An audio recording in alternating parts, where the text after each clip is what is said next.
திரு புஷ்பா தங்கத்துரை அவர்கள் எழுதிய ஒரு நகைச்சுவை சிறுகதை தான் இந்த வீடியோல கேட்க போறோம். தலைப்பு நானும் என் மந்திர உலகம். கேட்கலாமா? சின்ன வயதில் அந்த அதிசயம் நடந்தது.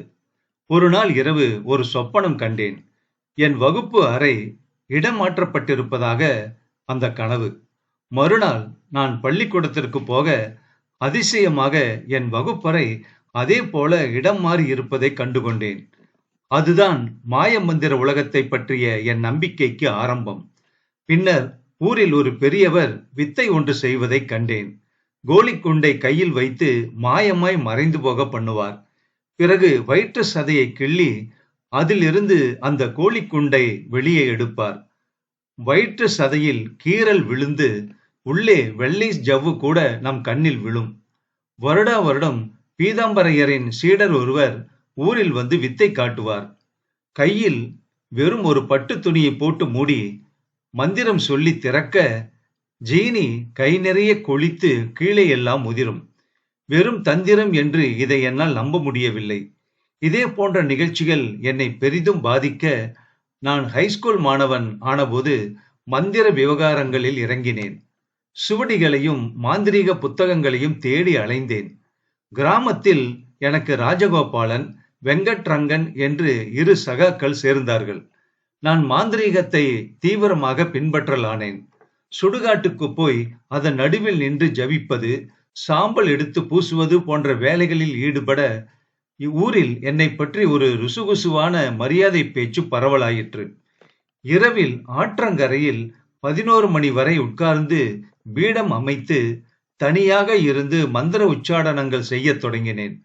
போதாததற்கு என் வீட்டு மச்சியில் நான் படிக்கும் மேஜை மீது ஒரு நாய்க்குட்டியின் மண்டையோடு ஒன்று வைத்திருந்தேன்.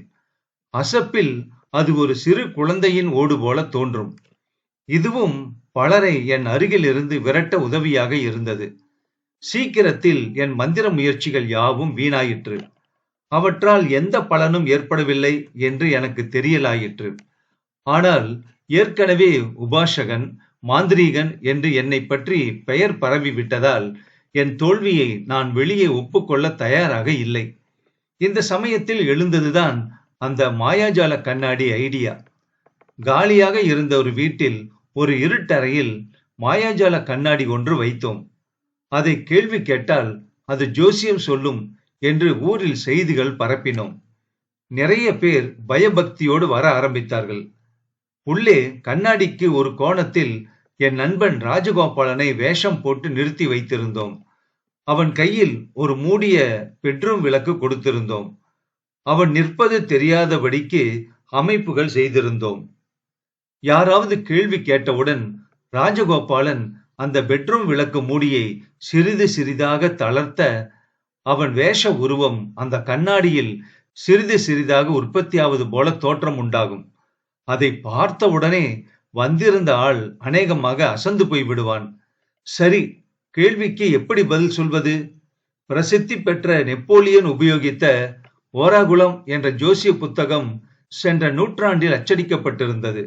அதன் காப்பி ஒன்று எங்கள் வீட்டு பரன்களில் இருந்து எங்களுக்கு கிடைத்தது. நெப்போலியன் இந்த ஓராகுலத்தை பார்த்துத்தான் சண்டைக்கோ சமாதானத்துக்கோ புறப்படுவான் என்று கூறுவார்கள். அது தொடுகுறி சாஸ்திரம் போல் ஒரு புஸ்தகம் என்று நினைக்கிறேன். அதை உபயோகித்து ஜோசிய பதில்களை உள்ளிருந்தவாறே குரலை மாற்றி பேசுவான் ராஜகோபாலன். இந்த பதில்கள் பலித்தனவோ இல்லையோ, சீக்கிரம் எங்கள் புகழ் பக்கத்து கிராமங்களில் பரவ நிறைய பேர் குறி கேட்க வர ஆரம்பித்தார்கள். பணமும் கொடுக்க ஆரம்பிக்க அதை மட்டும் தடுத்து நிறுத்திவிட்டோம். அப்போதுதான் அந்த தலைவலி வந்தது. பக்கத்து கிராமங்களில் இருந்து வரும் தைரியசாலி கல்லூரி மாணவர்கள் சிலர் எங்களுக்கு சவால் விட ஆரம்பித்தார்கள். குறிப்பிட்ட ஒரு ஞாயிற்றுக்கிழமை வந்தால் எங்கள் மந்திர சக்தியை காட்டுவதாக பதில் சவால் கொடுத்தோம். வருவதாக சொல்லிவிட்டார்கள். ஆனால் அவர்கள் எங்களை விட வயதில் அதிகமான கல்லூரி மாணவர்கள், பலவான்கள். ஊரில் எங்களுக்கு 2-3 பெரியவர்கள் நாங்கள் சொன்னபடி கேட்பார்கள். அவர்களில் ராமசாமி என்பவரை கிராமத்துக்கு 1/2 மைல் தூரத்தில் ரஸ்தாவில் நிறுத்தி வைத்தோம்.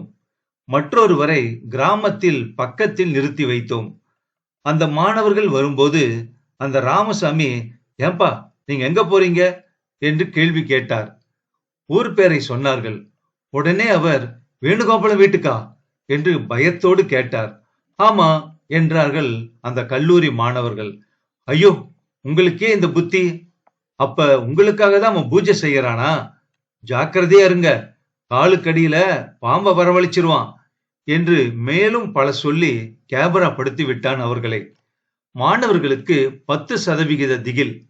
அப்படியும் முன்னேறி வந்தார்கள். இரண்டாவது பெரியவர் அவர்களை தடுத்து மேலும் கொஞ்சம் பயமுறுத்தினார். ஆக கிராம தெருவுக்குள் நுழையும் போது மாணவர்கள் பாதி அவுட் ஆகினர். நான் யோக வேஷம் போட்டு தலையில் தலைப்பாகை கட்டியிருந்தேன். என் மீது தாம்பு கயிற்றையும் சுற்றி கட்டியிருந்தார்கள். என் எதிரே பெரிய சாணி குவியல். அதில் தலைகீழாக ஒரு மழு கத்தியை நட்டு வைத்திருந்தோம். சுற்றி வர விளக்கு பூஜை விவகாரங்கள் எல்லாம் இருந்தது. மாணவர்கள் என் வீட்டு வாசலில் வந்ததும் ஏற்கனவே கஷாயம் போல ஒரு வஸ்திரம் தரித்திருந்த ராஜகோபாலன் அவர்களை எதிர்கொண்டான். பேசவில்லை. அதற்கு பதிலாக வாசலில் நிறுத்தி வைத்து ஹிஸ்டீரிக்கலாக மந்திர உச்சாடனம் செய்தான். ஒரு தெரு கும்பல் அவனை வேடிக்கை பார்த்தது. பிறகு ஓ ஓ என்று சத்தம் போட்டு மாணவர்களை மெல்ல மாடிப்படியில் ஏற்றி மேலே கொண்டு வந்தான். மாடி ஏறி நிஷ்டையில் இருந்த என்னையும் என் பூஜை முறைகளையும் பார்த்த மாணவர்கள் அப்படியே பிரமித்து விட்டார்கள். ஏற்கனவே முக்காலும் அவுட் ஆகி இருந்தவர்கள் மாடியில் வந்தபோது முழுதும் அவுட் ஆகி விட்டார்கள். நான் தூப தீபங்கள் பிரமாதமாக போட்டேன். கடுமையான உச்சாடனம் செய்தேன். பிறகு மெல்ல கண்களை திறந்து, இங்கு யாருக்காவது வயிறு ஊத வைக்க வேண்டுமா என்று கேட்டதுதான் தாமதம். அந்த கல்லூரி மாணவர்கள் ஐயோ தப்பித்தோம் பிழைத்தோம் என்று படிகளில் தாளம் போட்டு குதித்து தெரு கும்பலிடையே புகுந்து வெளிவந்து மேற்கு நோக்கி பீறி ஓடினார்கள். விடுவானா ராஜகோபாலன்?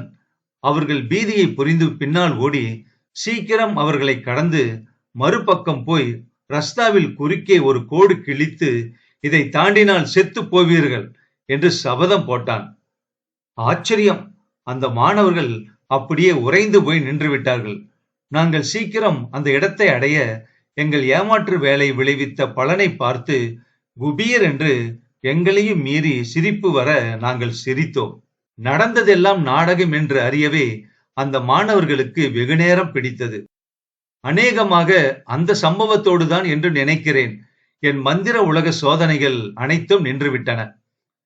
இந்த சிறுகதை கல்கி இதழ்ல 24/8/1980 வெளியான ஒரு சிறுகதை.